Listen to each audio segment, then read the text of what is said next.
Le coup d'envoi avec Montpellier en mission à Paris dans l'optique d'une qualification pour le Final Four de la Coupe de la Ligue. Côté Montpellier, mais ça tient avec le bras levé. Au Montpellier en profiter sur cette séquence. L'accélération, Kim Egdal-Durier. Là aussi, hein, le des Parisiens, bon repli. Attention, Jonas Truchalonicius. Oui, bien sûr. Bien sûr. Pour, avec l'arrêt de Vincent Gérard face à Hugo Desca. Un tir intéressant, très technique. Pas d'intervalle trouvé. C'est finalement Benoît Kounkoud qui trouve la solution. Le 7e but parisien. Dernier moment, Sander Sagosen qui arrive, qui réussit à servir Benoît Kounkoud et Hugo Desca, Marine Chego bien sûr. C'est un changement complet. Entrée de Melvin Richardson.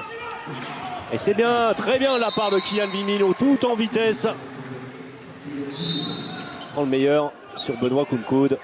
Il n'est pas aligné, ou pas souvent en tout cas dans le set qui débute les parties, le poste de pivot. Enfin, on n'a pas encore le grand Montpellier qui, lorsqu'il évolue vraiment au top, on se dit finalement avec cette équipe tout est possible, et tout est possible, tout reste possible. Il n'y a que 3 buts. Attention, on ne va pas enterrer Montpellier, ça peut aller très vite. Et regardez, Jonas Truchalonicius qui est complètement campé sur les 6 mètres, qui ne monte pas.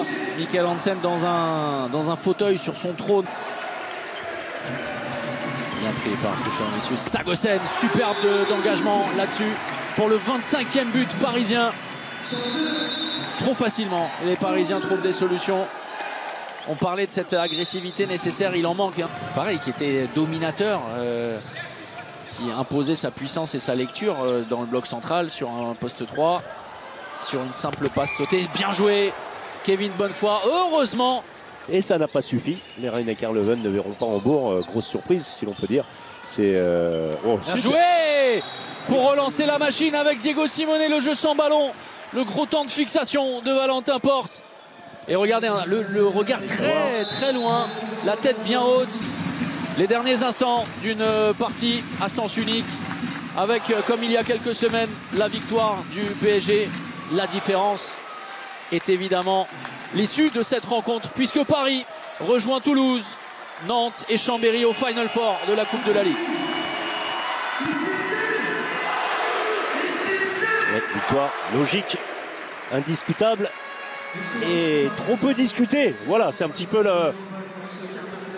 ce qui nous déçoit pas. Hein. C'est ainsi, le PSG a fait l'écart après 20-22 minutes. Autant au match aller ici, ça avait été plus un feu d'artifice en début de match. Là, on a vraiment construit notre victoire.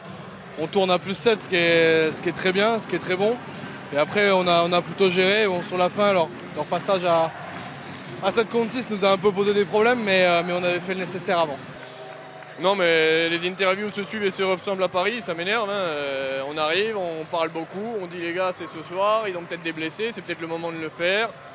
Et il faut surtout les garder, rester au contact comme a fait Barça en première mi-temps et ensuite les emmener dans un money time où peut-être qu'ils vont être plus fatigués. On l'a vu, ils ont fait plus d'erreurs en fin de match. Bah, c'est sûr que quand on est à -8 à la mi-temps ou je sais pas combien, c'est très dur de revenir. Donc toujours une première mi-temps catastrophique et des regrets à la fin. Mais